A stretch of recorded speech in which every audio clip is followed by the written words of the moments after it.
Bienvenidos a todos a la sesión del Departamento de Medicina Interna. Hoy estamos acompañados del doctor Juan Manuel Rodríguez, quien nos va a dar una presentación sobre el síndrome de tormenta de citoquinas. Como muchos conocen, el doctor Juan Manuel Rodríguez es médico en la Universidad de Tulane, medicina interna. También sacó sus subespecialidades de enfermedades pulmonares y medicina crítica en la Universidad de Tulane y subespecializándose en inmunología y alergias en la Universidad de Tulane. Entonces, le doy la bienvenida al doctor Rodríguez. Bienvenido, doctor Rodríguez. Buenas noches. Buenas noches, doctor de Marino y todos los que estén presentes.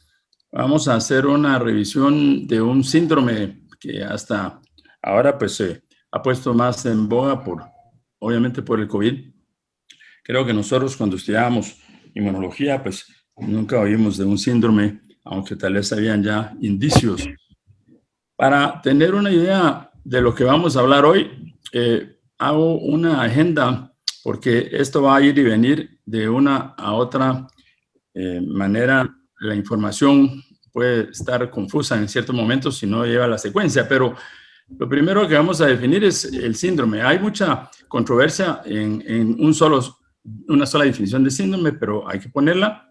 Y la base de la tormenta de citoquinas lo constituye la hemofagocitosis linfocitocítica o solo hemofagocitosis. Para tenerlo en mente, yo lo voy a estar señalizando como HLH. Después vamos a ver que hay unas que son primarias y las secundarias. Hay que tener claro el concepto de inmunidad innata e inmunidad adquirida y sobre todo la función de los linfocitos, que son los predominantes actores, el NK, que es el killer, y luego el linfocito T citotóxico, ¿no? Luego, la definición del síndrome de activación de macrófagos, que la vamos a llamar MAS. Esto prácticamente se circunscribe a enfermedades reumáticas en sí, ya no tanto como a las demás. Y luego hay ciertos diagnósticos diferenciales y por supuesto algo sobre COVID y de tratamiento y el manejo. Entonces, para empezar con la definición, esta es una condición con un riesgo de muerte, caracterizada por un fenotipo clínico de una sobreinflamación sistémica, hiperferritinemia, una inestabilidad hemodinámica y un fallo multiorgánico que sin tratamiento adecuado puede ser mortal. Lo característico del síndrome y de la tormenta de citoquinas es una respuesta inmune descontrolada y disfuncional, involucrando la activación y expansión de linfocitos y macrófagos que secretan grandes cantidades de citoquinas, causando una tormenta, particularmente el interferón gamma, el NFT, el factor de necrosis tumoral, interleuquina 1, interleuquina 6 y la interleuquina 18. Cuando ustedes ven este slide, pues hay una sombría tratando de tapar pues muchos de estos síndromes, o sea que incluso pues han ido apareciendo nuevos conforme también la medicina avanza. Pero prácticamente antes hablábamos de SIRS, que es una respuesta inflamatoria reactiva sistémica, pero ¿cuáles pueden ser sus distintas disparadores? Entonces, el principio realmente les mencioné yo que era la hemofagocitosis y que se empezó describiendo, lo vamos a hablar en su momento, pero a eso se le agregaron pues nuevas formas de hemofagocitosis, cómo se relaciona a infecciones, a malignidad, a terapia, a iatrogenia, y en las manipulaciones que hay ahora, por las medicinas, especialmente en oncología, el síndrome que se llama de liberación de citoquinas. Entonces, es un buen número de situaciones que pueden conllevar a esto. Tal vez regresando, hace unos años tuvimos una paciente que yo realmente no la vi, solo el papá me contó, que se fue a la India a trabajar. Estaba muy contenta porque el hermano había pasado ahí un año y cuando ella llegó a la India no había pasado ni un mes y le dio un dengue. Y el dengue la casi mata, tuvo un mes metida en intensivo, el papá la fue a traer y entonces él me decía, mira, es que tiene un síndrome que se comen las células. bueno, hemofagocitosis por dengue. Fue a conseguirlo en la India. Aquí hay una pequeña gráfica que debe quedar clara para que ustedes no se pierdan en lo que vamos a estar hablando, empezando con un virus que va a tener el acercamiento a un linfocito CD8, que al estar en contacto se potencializa porque se activa. Cuando se activan y se vuelven citotóxicos, van a producir una cantidad fuerte de interferón gamma. El interferón gamma, a su vez, también va a crear una inflamación, pero la activación de los linfocitos activa a los macrófagos que van a producir un factor de necrosis tumoral alfa en cantidades mayores y la interleuquina 6. Esa es una secuencia que va a conllevar a una inflamación exagerada, daño tisular y en este caso, pues la hemofagocitosis. La hemofagocitosis en algunos pacientes no es necesaria para que sea hecho el diagnóstico de hemofagocitosis. En el caso específico de la familiar, que ustedes ven al lado derecho, pues ahí hay un linfocito citotóxico que está produciendo sus gránulos y vamos a ver eso más en detalle para poder llegar a matar a la célula blanco. Importante recordar que tenemos pues los dos sistemas, tanto adaptativo como innato, y en el lado de la parte innata, pues nuestra estrella de este lado está el killer, el linfocito, o más bien la célula NK, asesina. Aquí, pues, todas estas células usualmente son macrófagos o células dendríticas. Todas estas son parte del sistema innato. Esas están entrenadas a hacer lo que tienen que hacer, pero no lo aprenden. Así nacimos, eso es lo que nacimos. En el lado de adaptación, eso sí se tiene que aprender, ya sea porque hubo enfermedad o porque hubo vacuna o porque hubo una estimulación. Y existen algunas que son mix. Y, por ejemplo, está el linfocito T asesino, que es un subgrupo que puede estar entre los dos. Entonces, es muy importante que de un lado vamos a tener a la célula NK y del otro lado tenemos al linfocito CD8 positivo. Entonces, para tener una idea de estas dos células, la célula NK asesina natural es parte de la inmunidad innata, no expresa receptores de antígeno específico y su marcador es el CD56. Llevan otros receptores, pero a la larga lo que liberan son perforina y granzima, que van a causar la muerte de la célula blanco, y se calcula que el 15% de los linfocitos circulantes son asesinos. Por el lado del linfocito citotóxico, pues esto ya aprende a hacer su trabajo, es adquirido, y para eso tiene que reconocer receptores que están ya sea en las células infectadas o en las células cancerosas. El citotóxico es CD8 positivo y genera una respuesta primaria para matar células infectadas o afectadas, porque a veces pues, lo que tienen son cáncer, y eso lo hace reconociendo pues, la célula presentadora de antígeno con el complejo de histocompatibilidad tipo 1, que es algo que es como tener una llave, como un candado. Estas dos células tienen funciones protectoras. Una por defensa del huésped contra los virus, Epstein-Barr, que es uno de los más comunes, el HIV y cualquier virus, en el caso que les conté del dengue, y en el caso de ahora de la pandemia, pues el SARS-CoV-2, pero bacterias como la Listeria monocytogenes, parásitos como el Toxoplasma y el Plasmodium falciparum, tumores que pueden ser primarios o metastásicos, y tienen una regulación positiva en el efecto injerto versus leucemia y también como vascularización placentaria por células NK en el útero. Pero estas también, como son citotóxicas, pueden salir de control y pueden causar entonces enfermedades autoinmunes como la diabetes mellitus y la artritis reumatoidea. También están asociadas en ciertas reacciones de hipersensibilidad en la enfermedad de injerto versus huésped y en el rechazo de trasplantes. Las Dos células, pues por su citotoxicidad van a matar por la vía de perforina y granzima, y a una extra forma de hacer también la apoptosis es mediada de receptores. Estos receptores especialmente son el FAS y el TRAIL.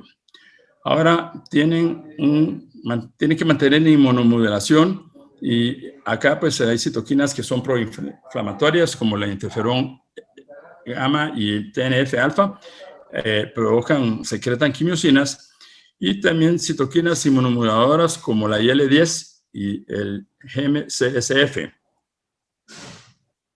A la vista, pues un linfocito citotóxico a la casa de una célula blanco. Esto lo reconoce, como les dije, aprendido, y lo aprende a reconocer porque el linfocito tiene un receptor, es el TCR. El receptor identifica la parte del antígeno de alguien extraño que la célula presentadora de antígeno ha presentado, y lo reconoce por su llave candado, que es el complejo de histocompatibilidad MHC1. Al hacer ese anclaje, se asegura de que lo va a tener apretado por otros marcadores como ese LFA1, y al tener esto asegurado, entra en acción entonces un centro de control de los microtúbulos que se juntan para ya pasar en forma de vacuolas la perforina y la granzima.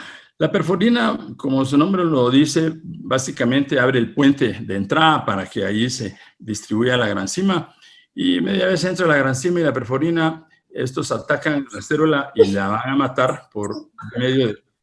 En relación no solo es vía de las perforinas, sino también por algunos ligandos como el FAS. El FAS, que está ahí con su ligando FAS-L, puede también hacer que sin necesidad de las perforinas active las caspasas, porque las perforinas van a activar especialmente la caspasa 1 para que esta célula muera. Eso es apoptosis. En relación a la presentación con la célula de antígeno, presentadora de antígeno, el linfocito, como igual que cualquier otra célula, va a tener que reconocerse por su receptor, y al juntarse la célula presentadora de antígeno con el linfocito citotóxico, esa reunión, digamos, de receptores conlleva la producción de interferón gamma, por un lado, y a la producción de estas proteínas que se forman en las vesículas, que le hace pues su clasificación. Esa orden del interferón pues va a circular, pero la orden interna sobre las vesículas empieza a hacer clasificación de cuáles son, y seguido a eso se polarizan para que vayan a anclarse hacia la periferia hasta que haga la fusión, y media vez hace la fusión, entrega por la perforina la granzima B, y eso hace que la célula muera por apoptosis. Sin embargo, mencionamos que ahí también está el inflamasoma, que por medio de toda esta reacción se activa también, y lo que genera el inflamasoma son especialmente interleuquina 18, interleuquina 1B, que a la vez va a ir a activar a su receptor en el citotóxico, y se vuelve un ciclo vicioso, porque al momento de que activa el receptor de IL-18 y de IL-1, esto provoca más actividad de interferón gamma. Hay otra activación no muy clara, que es por interleuquina 33. Entonces, la producción de interferón gamma está manteniéndose, especialmente cuando sucede algo que tiene que ver con no poder matar a la célula antígeno presentadora, porque esto es un balance. En algún momento se puede perder ese balance. Si no se muere la célula antígeno presentadora, entonces la perpetuación del interferón se mantiene. Ahora, si ustedes se dan cuenta, cada una de las vesículas trae unas líneas en itálica, y los defectos de genéticos para producir esos genes que van a conllevar a formar la vesícula para que se pueda anclar, para que pueda fusionarse, para que pueda perforar. Todos esos son defectos genéticos. Entonces, a la hora de que nos falte uno de esos pequeños elementos, pasa lo mismo. Es decir, no se puede matar a la célula, pero se mantiene la actividad inflamatoria.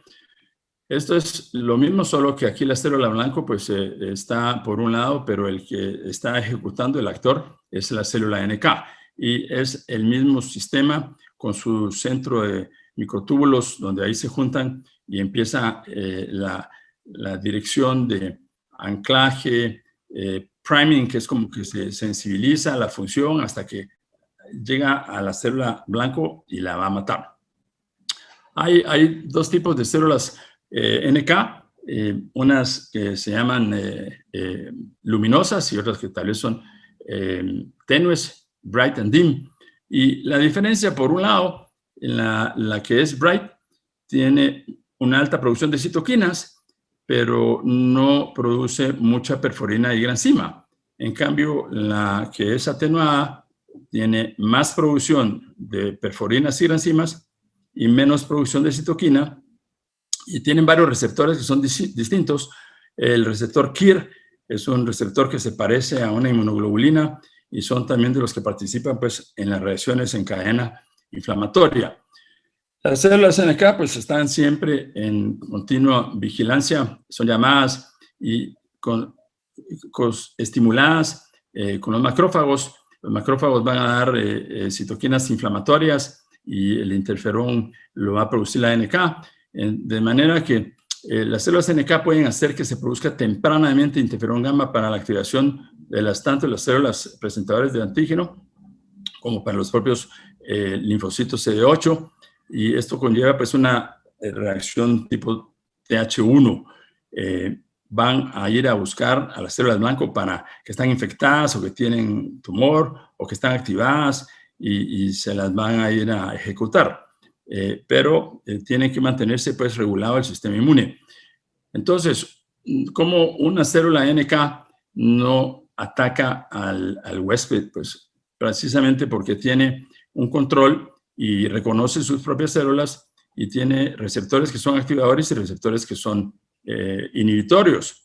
Pero ese control se puede perder y de alguna manera puede ser una enfermedad dañina o puede ser un rechazo a un trasplante o algo más. Entonces, cuando va a haber una célula que va a ejecutar, pues necesita tener ligandos, y esos ligandos como el FAS y el TRAIL que mencionamos hacen que sea más potente, pero si no hay para dónde dar el balance, pues se mantiene en balance y tiene que romperse el balance para irse a ejecutar. Ahora, tempranamente una célula presentadora de antígeno, cuando detecta, hace una travesía a un ganglio. Tiene que ir a un ganglio a dar noticia. En el ganglio tempranamente llega también las células NK y se establece una comunicación para expandirse y para que se logre activar al linfocito CD8, el citotóxico. Eso se hace a través, pues porque interferón, la célula NK produce interferón temprano y puede ayudarlo a activar, pero al final ese citotóxico es el que va a ejecutar mucho de las acciones inflamatorias. Ahora, no solo las células NK y los linfocitos citotóxicos juegan el papel en la tormenta de citoquinas. De hecho, en algún momento están implicados también el complemento. Y si ustedes recuerdan, el complemento, sus partes finales, que son de las 6 a la 9, lo que hace es que perfora precisamente y mata, por ejemplo, a un diplococo o un meningococo. En este caso, pues ya hablamos del citotóxico, que es el que está hasta la derecha, y usualmente pues, es por efecto de interferón con la perforina y la granzima y su citotoxicidad. Pero la célula TH1 pues también puede producir interleuquina 2, interferón gamma y recluta macrófagos y células dendríticas que en algún momento van a participar otra vez en la misma vuelta. Puede haber una coestimulación también a eosinófilos y basófilos, y las células TH9 van a producir interleuquina 9 y interleuquina 10. La interleuquina 9 más que todo activa las células cebadas o mastocitos, pero produce interleuquina 10, que la interleuquina 10 tiene un papel importante porque suprime mucho estas inflamaciones. La interleuquina 10 le para la mano a las células presentadoras de antígeno, y en el caso, por ejemplo, de COVID, está esto aumentado, pero supuestamente como tratando de regularlo. Ahora, las TH17 son las que participan para aumentar por autoinmunidad, para dar mucha pelea hacia hongos y las células y las bacterias, y reclutan neutrófilos. Acá lo que vemos es un listado de la hemofagocitosis de tipo primaria, o sea, genética.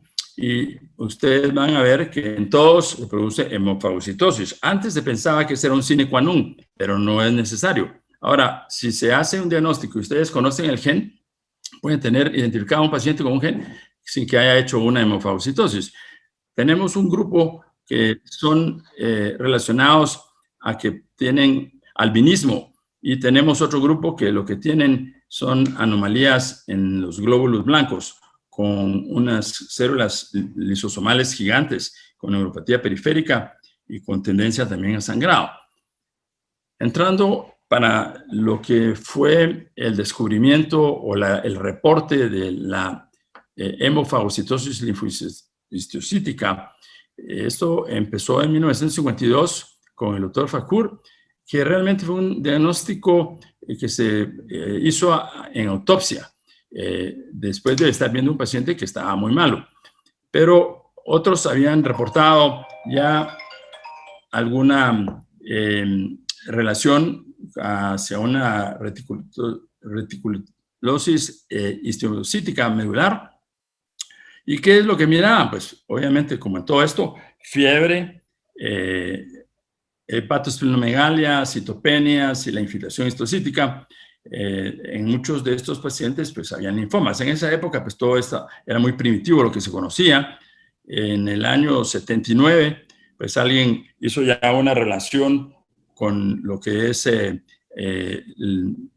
que los virus jugaban un papel importante, y por último ya se relacionaron a otras enfermedades que pueden ser no solo genéticas, sino de inmunosupresión, iatrogénica, y etcétera.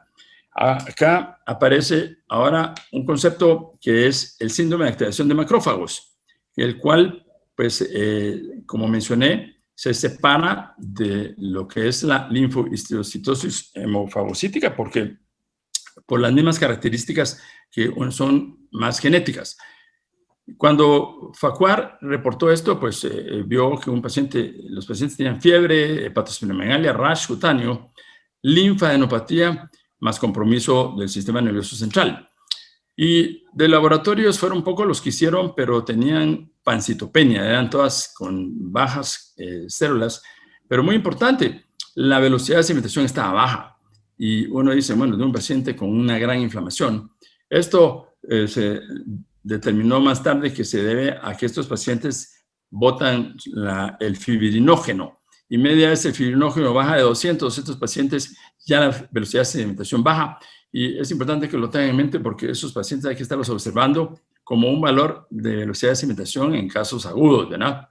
Pero obviamente la alteración del hígado, porque lo atacan estas células, y puede haber alteraciones del líquido cefalorraquídeo. Se llamó primaria cuando esto es genético, pero empezaron a aparecer, digamos, descripciones con algunos virus, luego con infecciones que no eran virus, incluyendo leishmania, luego con malignidad, y en los primeros días de la nutrición parenteral se morían algunos pacientes porque eso no estaba bien regulado, no estaba bien pues, estudiado tal vez, y se llamó el síndrome de sobrecarga de grasa, pero por una precipitación de citoquinas. La primaria Es una enfermedad rara, es 1 en 50,000 y obviamente va a ser tema más como para los pediatras, ¿verdad? Porque se debe ver más o menos en los primeros 4 años de vida. Entonces, la hemofagocitosis secundaria es la más frecuente y se da a cualquier edad y obviamente pues nos puede tocar a nosotros ver un caso que se nos pase y no lo podemos identificar. En los últimos 10 años se han identificado más o menos 4,600 casos de la hemofagocitosis primaria y el caso es más serio cuando tienen leptomeningitis. Se pensó, se confirmó y se pensaba que esto era una condición de inmunodeficiencia. Y cuando se lograron identificar especialmente los casos de síndrome de Grisel y de Chiari-Higashi, pues ya sé que son condiciones que tienen una malfunción de las células NK, entonces ya se logró determinar que estos pacientes con HLH, o sea, hemofagocítica, tienen un grado de inmunodeficiencia y es parte pues de lo que se complica. Se hicieron estudios en varios países para llegar a unas guías que se llaman las HL94, sirven de base. Ellos determinaron que para tratar estos, la mayoría, como le dije, son niños, había que usar dexametasona más el etopósito BP16, y para los pacientes con problema cerebral, pues tenían que usar metotrexato intratecal. Más adelante se recomendó agregar la ciclosporina A y además se agregó como criterio que estos pacientes tenían que demostrar impedimento de la función del NK, hiperferritinemia y la elevación del factor soluble IL-2-alfa. Recientemente se aprobó el emapalumab, que es un medicamento que fija el interferón y está aprobado pues, para el uso de hemofagocitosis primaria. Posiblemente pues, se la van a empezar a usar para otras de estas tormentas. En el caso de la primaria o hereditaria genética, pues es de inicio temprano. Algunos de estos niños se mueren porque no los diagnostican. Cuando descubrieron la tipo 5, pues eso incluyó que estos pacientes tenían mucha diarrea. Estas condiciones son autosómicas recesivas y tienen una mutación bialélica, pero hay unos hemicigóticos que especialmente en el grupo de lo que se llama los síndromes linfoproliferativos ligados al cromosoma X, que es el 1 y el 2.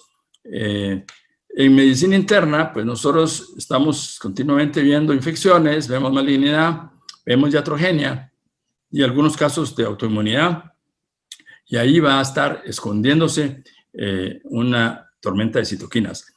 La primera relación de lupus con una de estas reacciones inflamatorias, pues la hicieron en 1991 y ya anteriormente se había hecho con la artritis reumatoidea. Pero a partir de 2007 se han descrito los síndromes de activación de macrófagos con tanto polimiositis, dermatomiositis, escleroderma, vasculitis, enfermedad mixta de la colágena, periarteritis nodosa, sarcoidosis, good pasture, enfermedad de Wegener-Bechet y la enfermedad de Maris-Trumpel, la anquilosis, la enfermedad del cuello, ¿verdad? Que se fija el cuello como que fuera un bambú.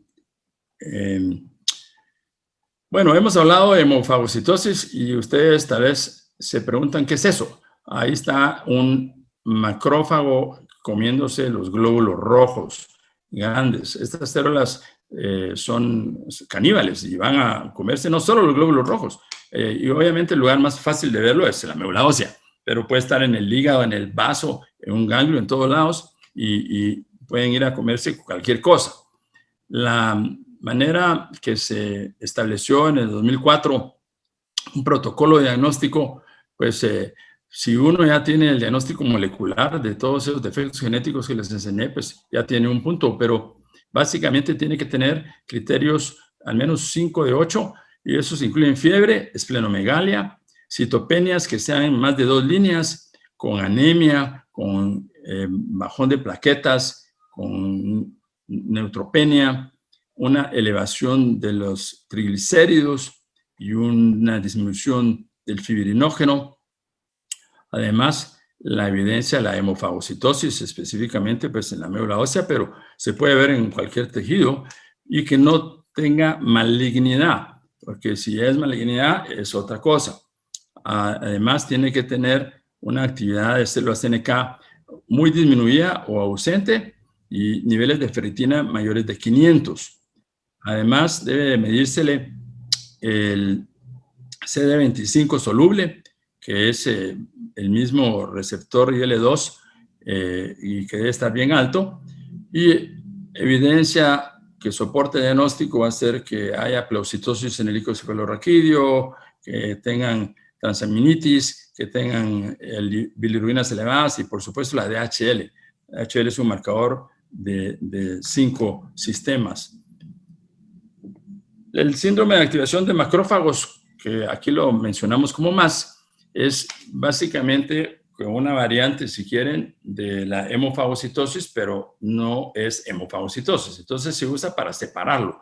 Este término lo han empleado cuando hay enfermedad reumática o autoinmune.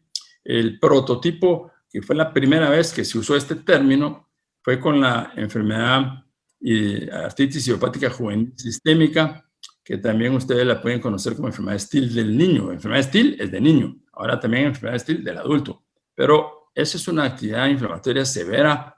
Se describió después en el lupus infantil. En enfermedad de Kawasaki se describió la síndrome de activación de macrófagos en niños que no respondían al tratamiento convencional, que es la gamma globulina, y que además tenían elevados niveles de interferón gamma.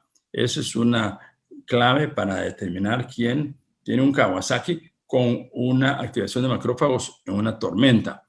También en la dermatomyositis juvenil es raro en los síndromes febriles recurrentes, pero se ha descrito obviamente en esta fiebre mediterráneo y en las enfermedades autoinflamatorias que se llaman criopirinopatías.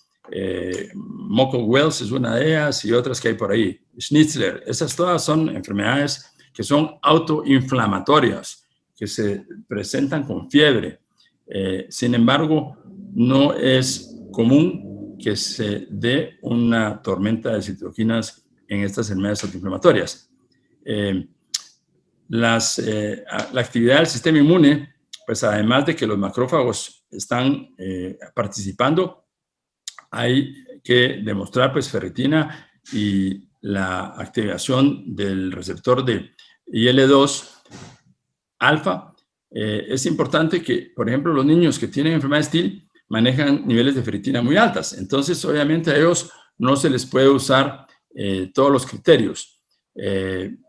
A razón de eso, se separaron los criterios que se hicieron en 2004 de la hemofagocitosis en grupos reumáticos, por decir así, específicamente la enfermedad de Still, porque estos pacientes ya de por sí pueden tener niveles de ferritina de 25,000. Entonces, el criterio aquí pues se usa de 648 y cualquiera de dos o más de los siguientes, que tengan menos de 180,000 plaquetas, que tenga una AST mayor de 48, que los triglicéridos estén elevados, que el fibrinógeno esté menos de 360.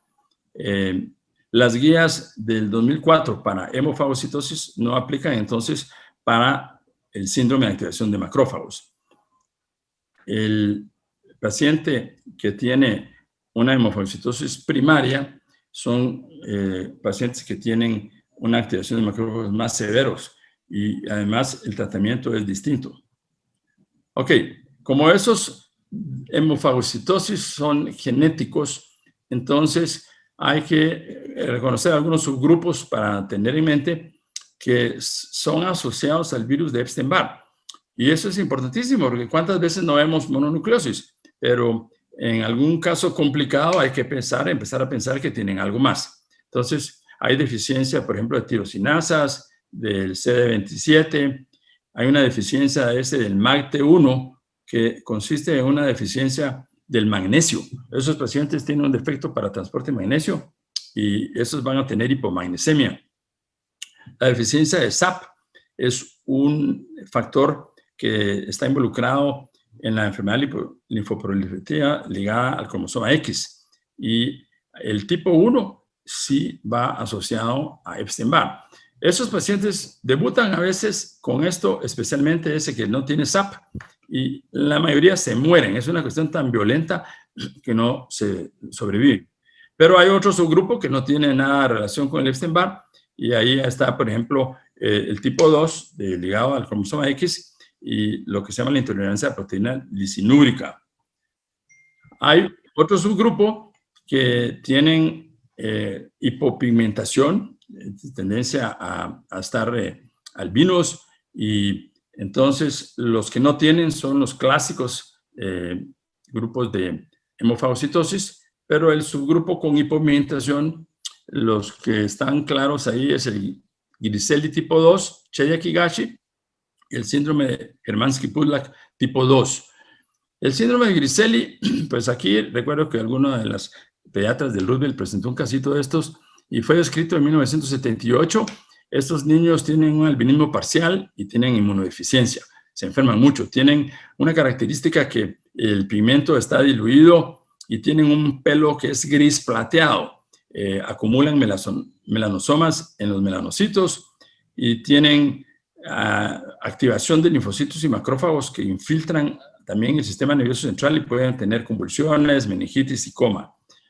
El pelo, pues estos niños parecieran a veces verlos de lejos como que fueran canchitos, pero es más que todo plateado. Y si ustedes analizan un pelo como el que está ahí, es un pelo entrecortado, no es lineal, es característico al hacer ese análisis en microscopio. El Chiari-Higashi es una condición también de albinismo, digamos, parcial. Aquí tienen ustedes qué es lo que pasa en una célula normal del lado izquierdo, y en el lado derecho ustedes pueden notar las vacuolas aumentadas. Estos tienen defectos entonces en su función de las células NK y de los glóbulos blancos. Tienen, como ya mencionamos, hipopigmentación del pelo, de la piel, con infecciones recurrentes, especialmente en la piel, en el pulmón, en las membranas mucosas. Tienen diátesis hemorrágica, pueden sangrar, y un deterioro neurológico progresivo. Pueden presentarse con úlceras orales, con gingivitis, enfermedad periodontal y enterocolitis. Estos pacientes no son de los que se mueren en los primeros 4 años, y entonces pasan mucho tiempo y tardan en diagnosticarse unos 10 años. Y usualmente se manifiestan cuando les da mononucleosis. El síndrome de Hermansky-Pudlak es otro de estos grupos de albinismo. Estos tienen albinismo oculocutáneo y tienen un problema de tirosinasa positiva. Eso les da hipopigmentación. Tienen defecto de plaquetas. Tienen unas plaquetas que tienen gránulos delta, que son densos. Si ustedes miran a este niño, tiene anteojos porque él tiene nistagmus, parece que fuera nórdico, ¿verdad? Pero él lo que tiene es albinismo. Y si ustedes miran sus coditos, están lastimados porque estos niños tienen un problema de sangrado, también de discrasia sanguínea, tienen una neutropenia crónica. Entonces ciclan y tienen problema con el GSF. Tienen un dismorfismo facial, también tienen sordera y pueden tener enfermedad neurológica. Característicamente, algunos desarrollan, porque esos pueden vivir hasta gente mayor. No son de los que se mueren como los son puramente primarios, hemofagocitosis primaria. Entonces, pueden desarrollar fibrosis pulmonar y enfermedad intersticial pulmonar, y pueden desarrollar también una colitis granulomatosa. Aquí lo que está es cuál es el grado de riesgo que tiene alguien de desarrollar una síndrome de tormenta de citoquinas. Bueno, en los casos genéticos varía de cuál es la causa primaria, pero mientras más alto es el grado de defecto primario, como el que tiene el defecto bialélico PRF1, ¿verdad? Que es la perforina, pues el riesgo es bien alto. En el caso de los disparadores ambientales, pues el riesgo es alto cuando les da mononucleosis, cuando tienen una infección por virus de Epstein-Barr, cuando tienen una malignidad es un poquito menor con infecciones tipo influenza, en este caso COVID o cualquier otra infección viral, si tiene una enfermedad reumática, o las infecciones comunes espontáneas, ¿verdad? Por ejemplo, un estafilococo que pueda estar produciendo entonces un toxic shock, porque esos aumentan la cantidad de TNF-alfa. Entonces, volviendo a la tormenta de citoquinas, ¿qué pasa con estos pacientes? ¿Dónde se compromete, dónde se presenta el daño de la tormenta? Bueno, si vemos pulmones, es lo que más vemos llegando a infiltrados que llegan hasta el SIRPA o un ARDS, pero puede haber solo una neumonitis o puede haber solo agua, edema pulmonar. Obviamente el compromiso es la hipoxemia. El hígado, pues hay hepatomegalia con transaminitis, aumenta la hepcidina. La hepcidina es la sustancia que controla el tráfico del hierro. Entonces, eso, al aumentar la hepcidina, bloquea el tráfico del hierro. Eso mismo causa que se baje la albúmina. La albúmina entonces se presenta rápidamente baja y hay daño hepático, colestasis y fallo hepático. Los riñones igual pueden presentar AQI y fallo renal. Hay cambios vasculares y sistémicos en las líneas de la médula ósea, pero también de coagulación. La hiperferritinemia, que es importantísima, es un marcador. Las propias citoquinas elevadas, daño endotelial. Muy importante es el síndrome de goteo del capilar. Eso está muy relacionado para la IL-6. Entonces hacen vasodilatación, entran en shock y tienen sangrados espontáneos. También tienen linfadenopatía. Pacientes pueden tener confusión, delirio, convulsiones. Los síntomas constitucionales clásicos son la fiebre, por supuesto, la fatiga y la falta de apetito.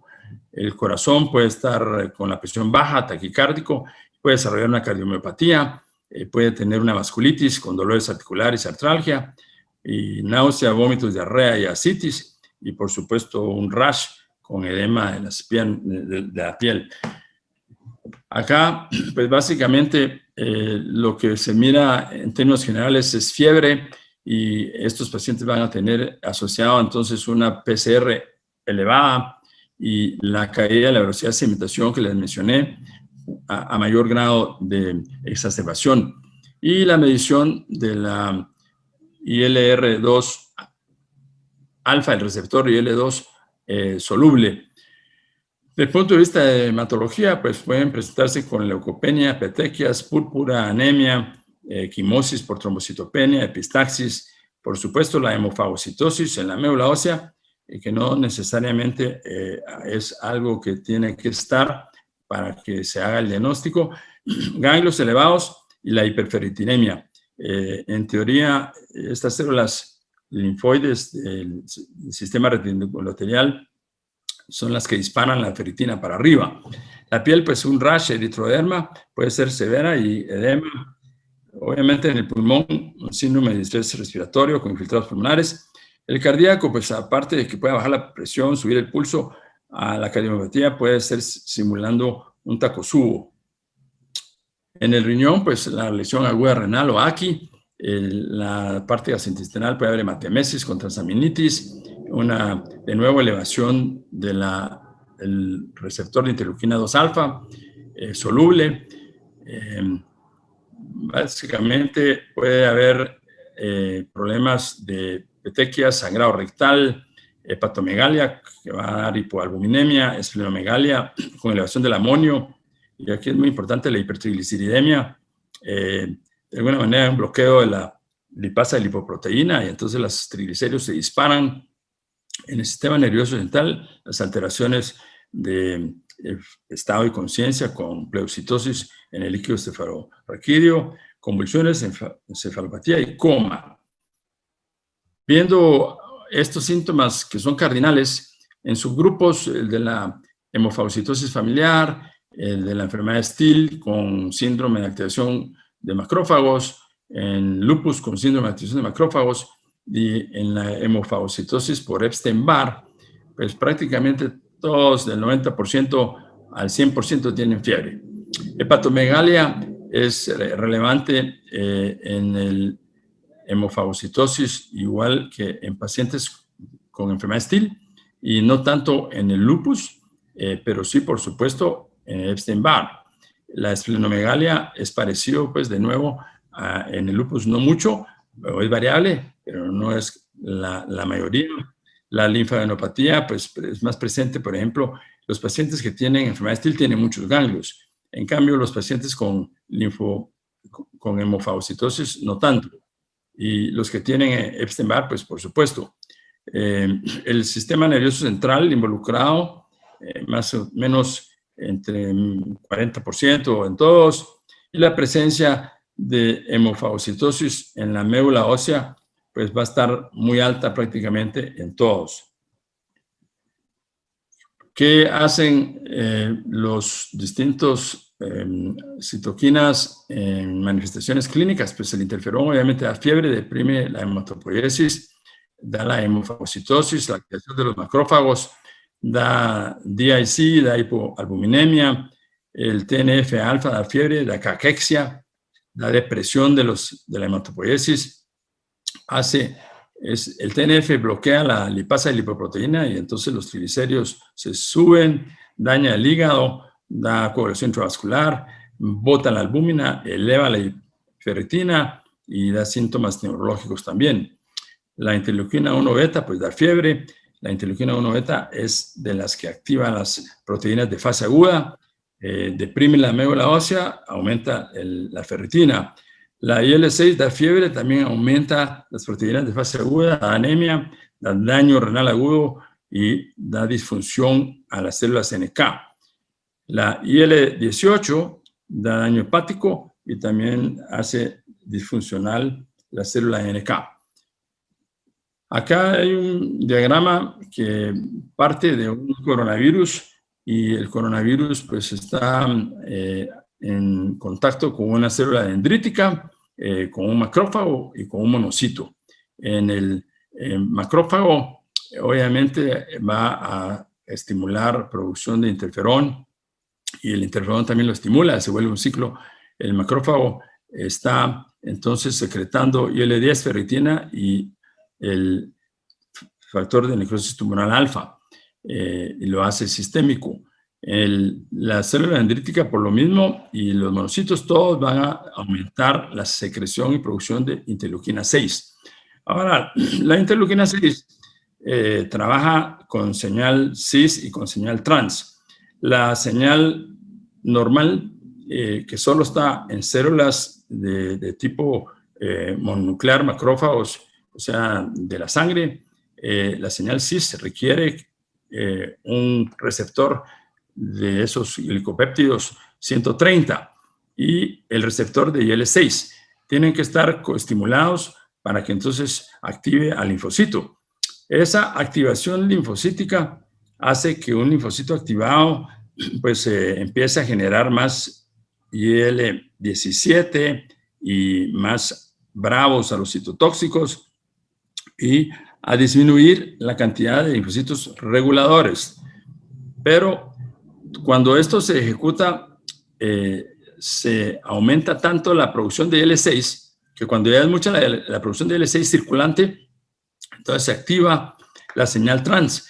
La señal trans nunca es una señal que entra en acción, pero cuando entra en acción no afecta solo al sistema de glóbulos blancos y de linfocitos, sino todas las células en general, endoteliales, vasculares, y eso es lo que potencializa esas reacciones en el IL-6.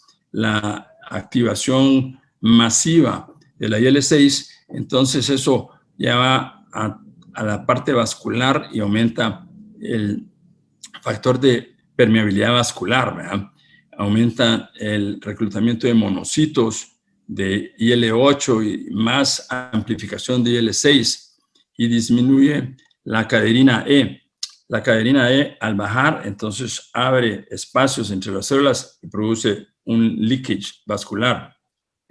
La producción también, como es general, algunas de esas cosas van a estar en el pulmón en todos lados, pero en el hígado Ya mencionamos que se va a aumentar la proteína C reactiva, la hepcidina.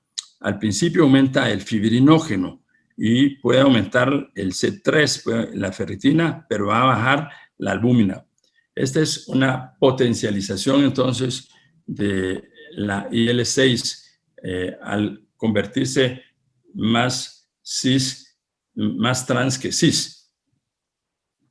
Y acá, pues, una de las medicinas que nosotros usamos es el tocilizumab, que ha tenido, pues, algunas también bemoles y controversias, pero el tocilizumab trabaja en dos maneras. Uno es capturando el factor soluble que está circulando y otra es llegando al receptor de IL-6. Y entonces eso bloquea la señal de transducción y logra desestimular la inflamación.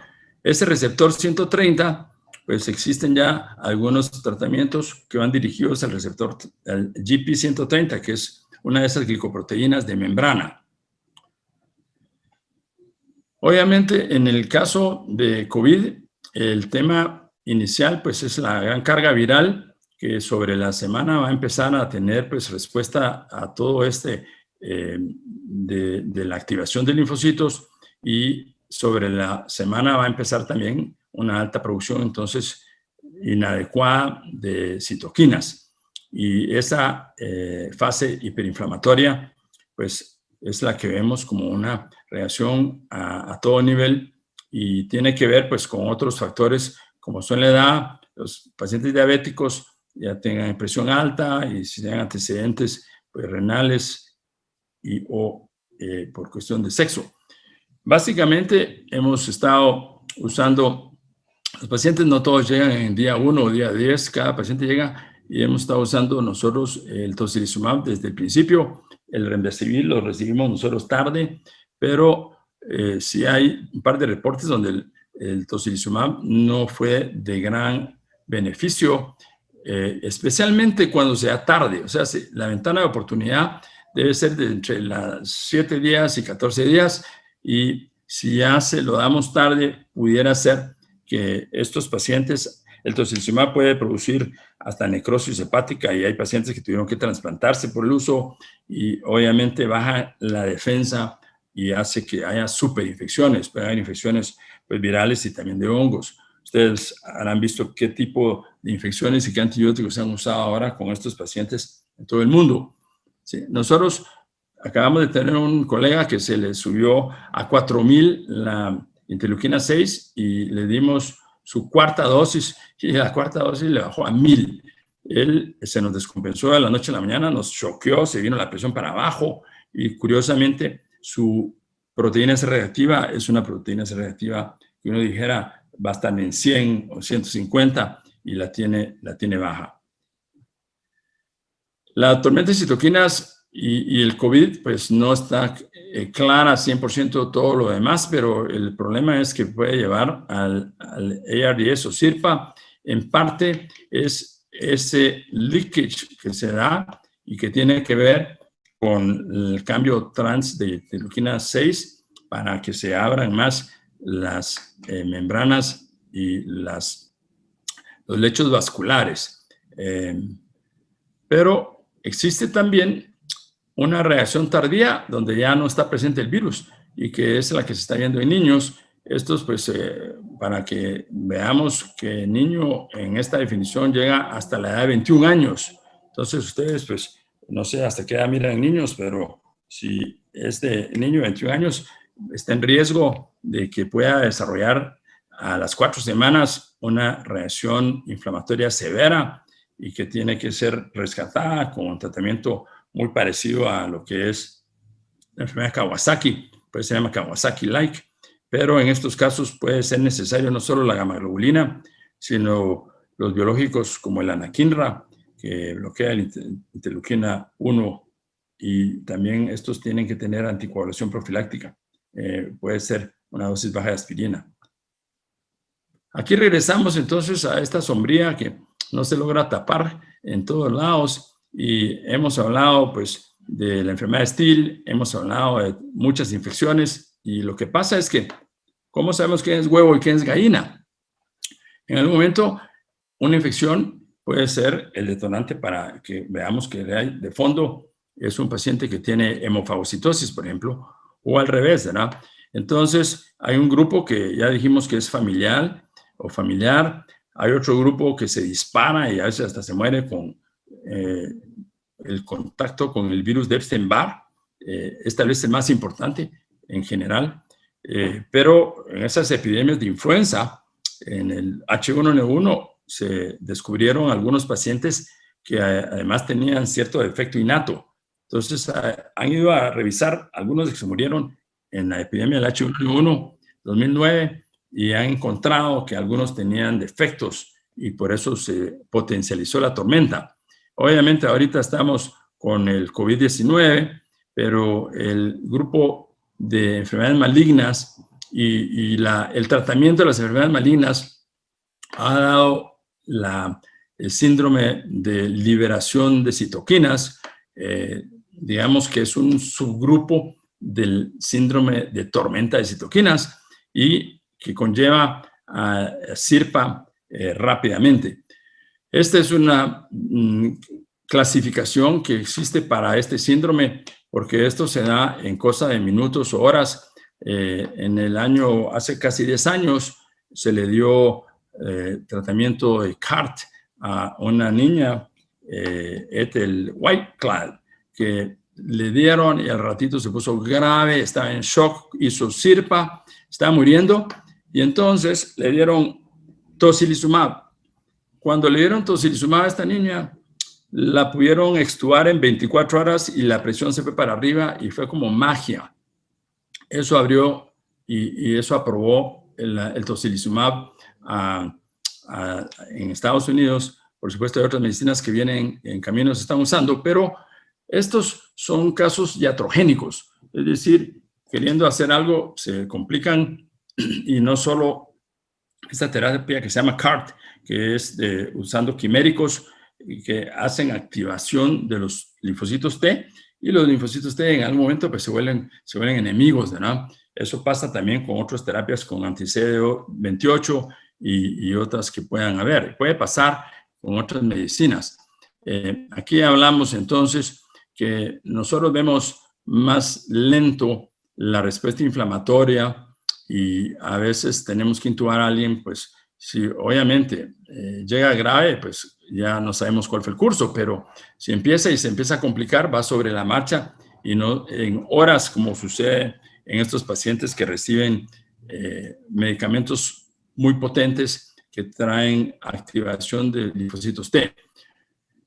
Para quien quiera revisar algo de esto, hay una publicación de el New England en el mes de diciembre y entonces hay una, pues, resumen un poquito de lo que hemos estado hablando. Tenemos, obviamente, causas iatrogénicas como la terapia de células T-CAR, ¿verdad? Que es una modalidad de rescate de las linfomas o algunas leucemias que no responden. Todas estas terapias genéticas nuevas pues no dejan de ser peligrosas y pueden causar una tormenta de citoquinas. Por otro lado, pues las infecciones que hemos estado hablando y esta de COVID-19, pero la tormenta de citoquinas fue descrito con el SARS inicial y también con el MERS. Y en estas enfermedades autoinmunes o que se llaman de genes únicos, que están en la clase pues de las hemofagocitosis primarias o secundarias y síndromes autoinflamatorios, al entrar en acción, pues sufre una alteración de todo el sistema adaptativo, más que todo CD8, que son los linfocitos citotóxicos, y una respuesta entre la inmunidad innata con las células dendríticas, que va a generar entonces una activación inflamatoria de tipo tormentoso.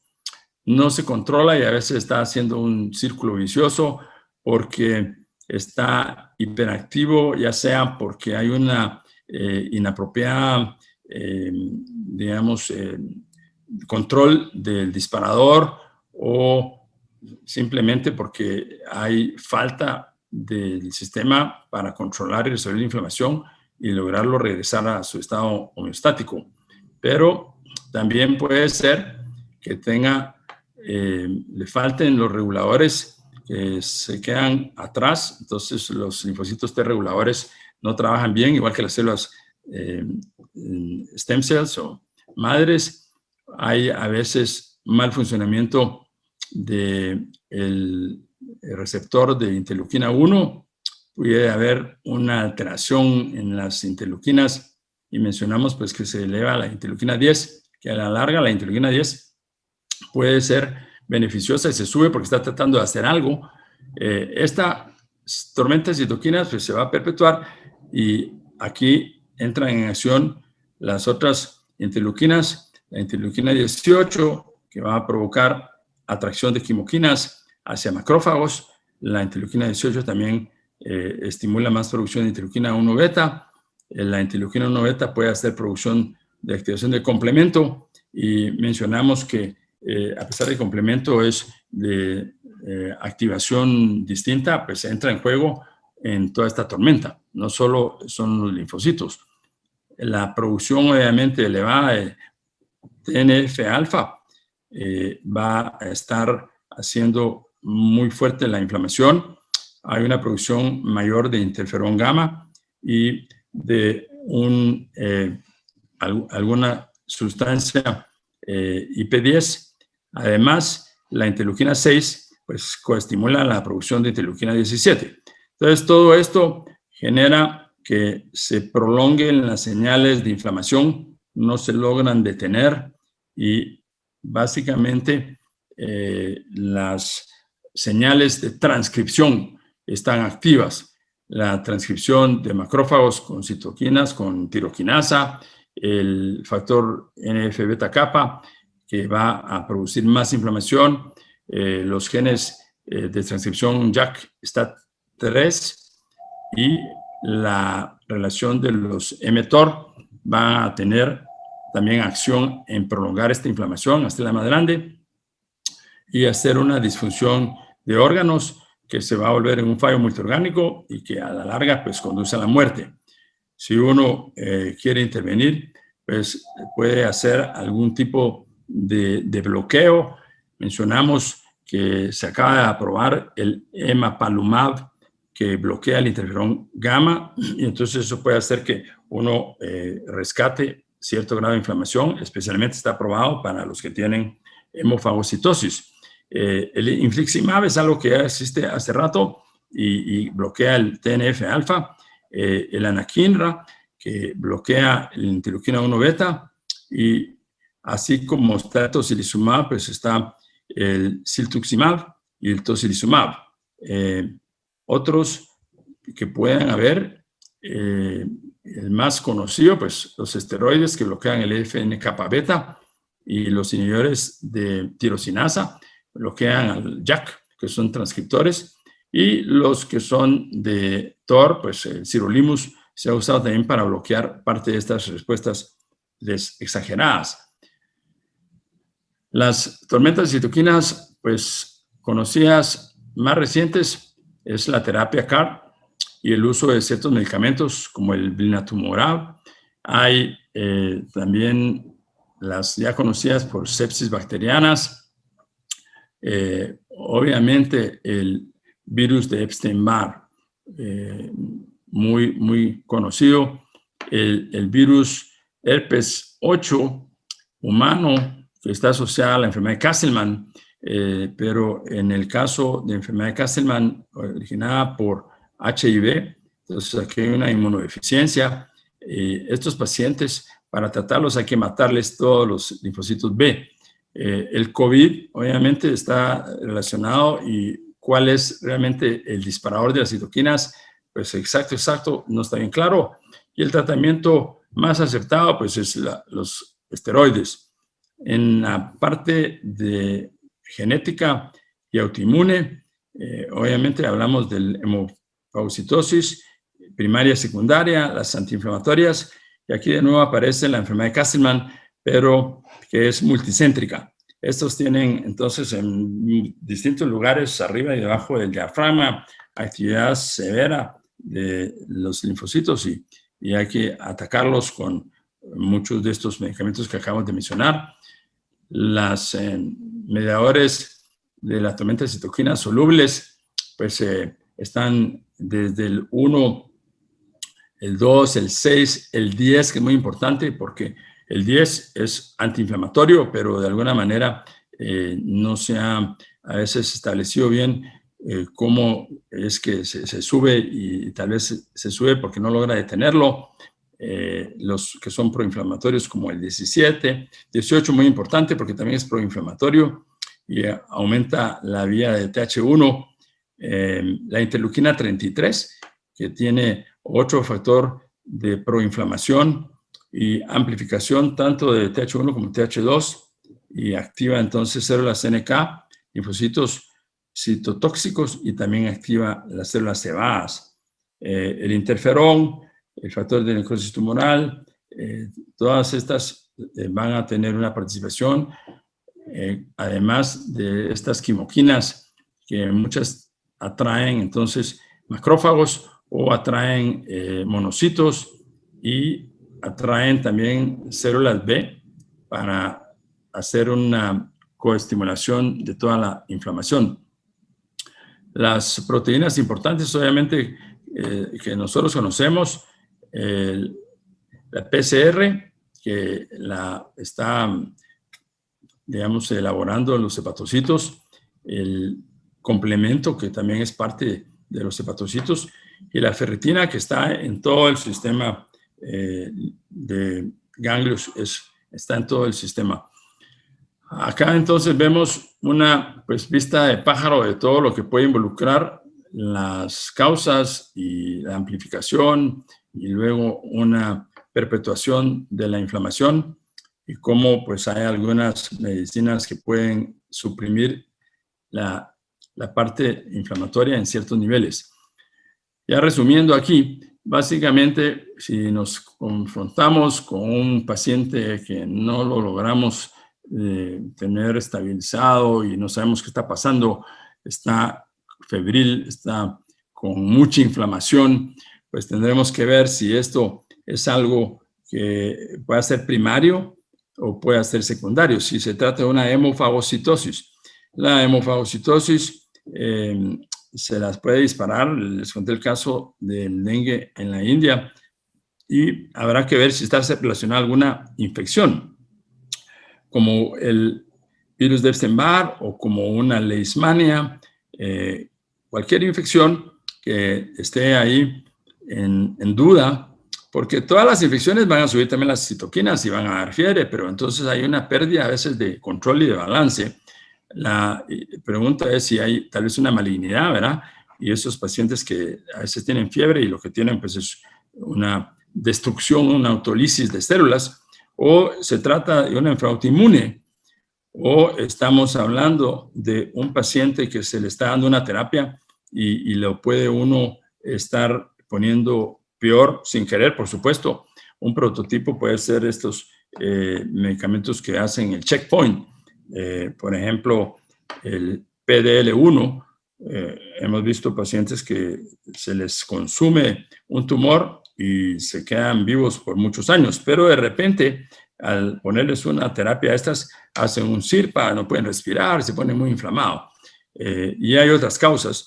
Y hay distintos tratamientos, tratamientos que están establecidos para el protocolo de la hemofagocitosis, pero está en camino, pues, tratar de establecer qué manera se puede hacer para ir mejor tratando a estos pacientes.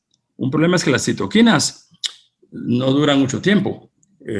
Ustedes las miden y en horas desaparecen. Entonces, no es fácil hacer tanta medición y también es caro.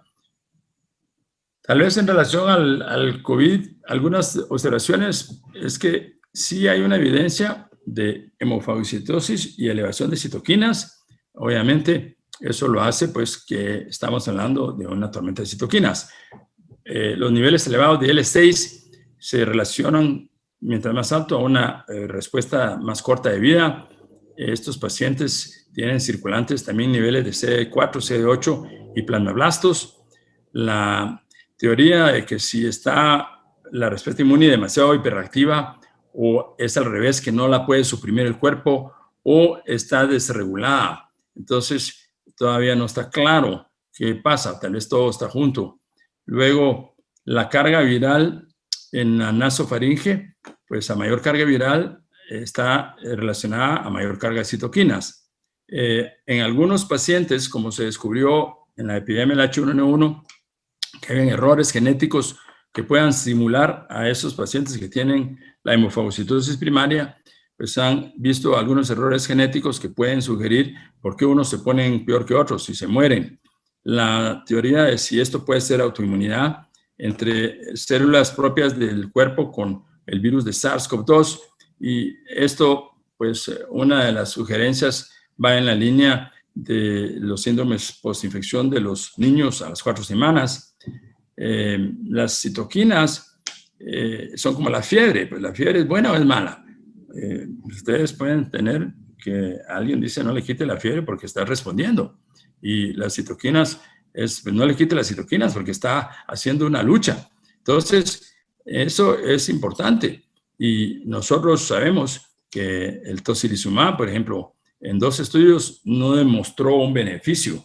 Ahora, nosotros hemos visto gente que sí se ve el beneficio. Les conté cómo vimos que de 4,000 bajó a 1,000 y mejoró muchísimo cuando estaba en shock. Lo que es interesante es que esto se ve en las tormentas de citoquinas, usualmente leucocitosis. Acá lo que hay es linfopenia. Y muy importante, más efectos tromboembólicos en el COVID que en las enfermedades varias por tormenta de citoquinas. Los niveles de citoquinas y otros marcadores inflamatorios son más elevados usualmente en la tormenta de citoquinas que en el COVID. Y tal vez solo para terminar, que la dexametasona pues funciona mejor en aquellos pacientes que tengan la PCR elevada.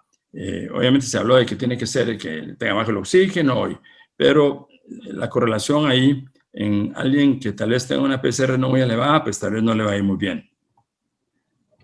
Entonces las estrategias siguen, ahí está en mucha investigación todavía, si se debe usar, por ejemplo, se probó en la China, probaron la gamma globulina, pero ustedes saben, la gamma globulina es una producción humana, es como que empezamos a pedir sangre, es de gente que dona su sangre, entonces no se puede usar masivamente. Ustedes pueden hacer 100 millones de vacunas, pero no 100 millones en una semana de gamma globulina. Entonces, que algunas sí tuvieron beneficio, pues que bueno, aunque ahorita hay gamma globulinas, hay algunas terapias monoclonales que son como la que le dieron a Trump cuando salió rápido de su problema.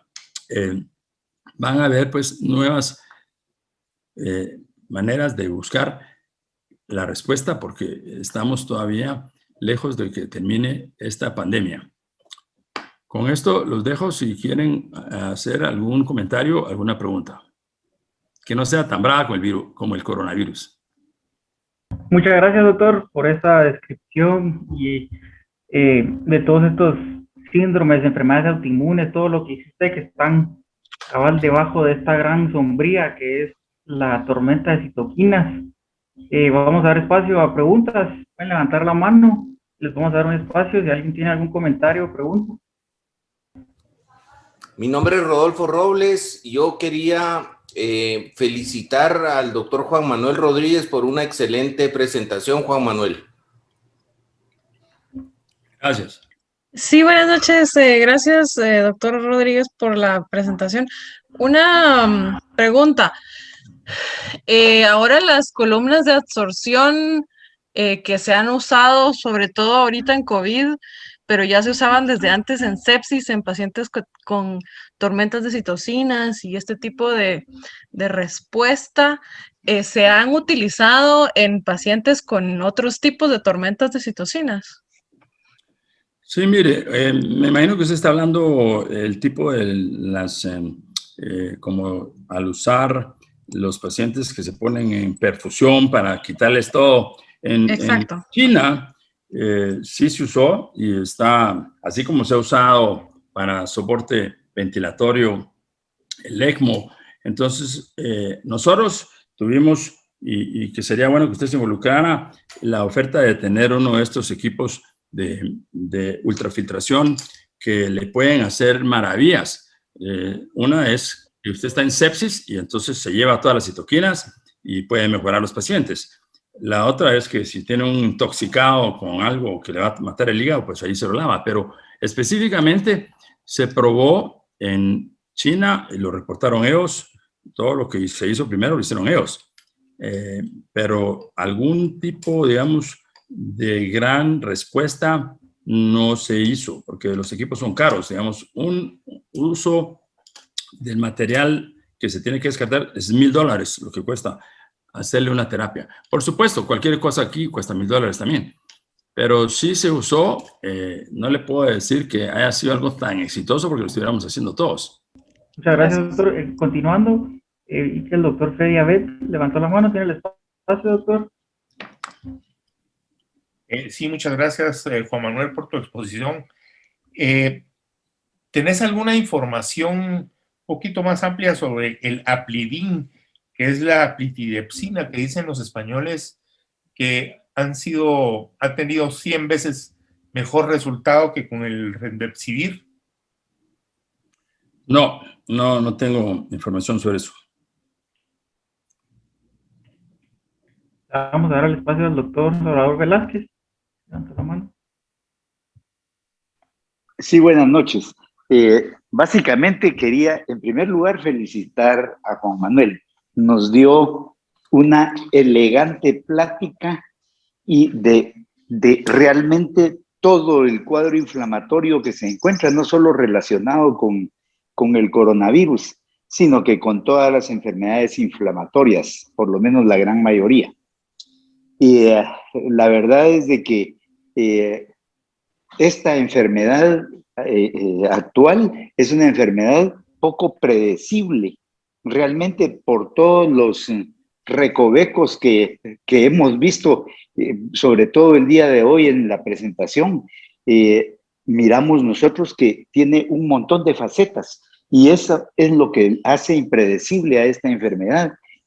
Los mismos expertos, como es Juan Manuel Rodríguez, que se mantiene en el área de COVID, también tienen ese tipo de problemas, porque se tiene todo el conocimiento, pero muchas veces no se tienen todos los laboratorios para poner al día a ese paciente del estatus en ese momento.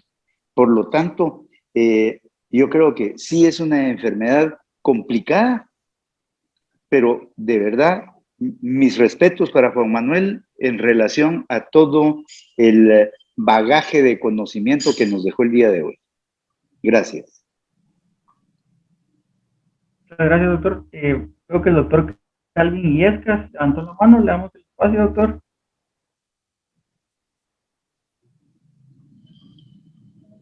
Muchas gracias. Felicitar realmente al doctor Juan Manuel Rodríguez. Excelente presentación y revisión que hizo. ¿Existe realmente algún factor y se habla de que la gente con obesidad se mantiene en una condición proinflamatoria? ¿Esto se debe a algo especial? Claro, yo creo que eso lo hemos visto nosotros. Cualquier paciente con proinflamación, con inflamación activa, un paciente con obesidad, específicamente pacientes con apnea de sueño, mantienen sus factores de inflamación activados, y entonces el que ya está inflamado es como ya llega con un chispazo y va a ser más fácil prenderle fuego, ¿no? Hay inflamación, ese es un tema importantísimo, pero la inflamación es la palabra de una flama, que es una llama, y tienen inflamación activa los pacientes con diabetes, los pacientes hipertensos, los pacientes obesos. Ahí hay inflamación. Algunos tienen elevada la proteína C reactiva. Me imagino que con el tiempo se va a hacer más selectiva la manera de poder ver la inflamación. Pero sí existe, pues, inflamación. Ok, gracias, doctor. Bueno, veo que ya no hay más preguntas. Muchísimas gracias, doctor, por esa excelente presentación. La verdad, la descripción de todos estos síndromes autoinmunes o procesos en el cual están debajo de esta gran sombría, que es la tormenta de citoquinas. Aquí queda bien claro todo el proceso inmunológico. La verdad, muchas gracias, doctor. Bueno, a ustedes. Gracias. Entonces damos como concluida la sesión. Muchas gracias por su participación a todos. Feliz noche.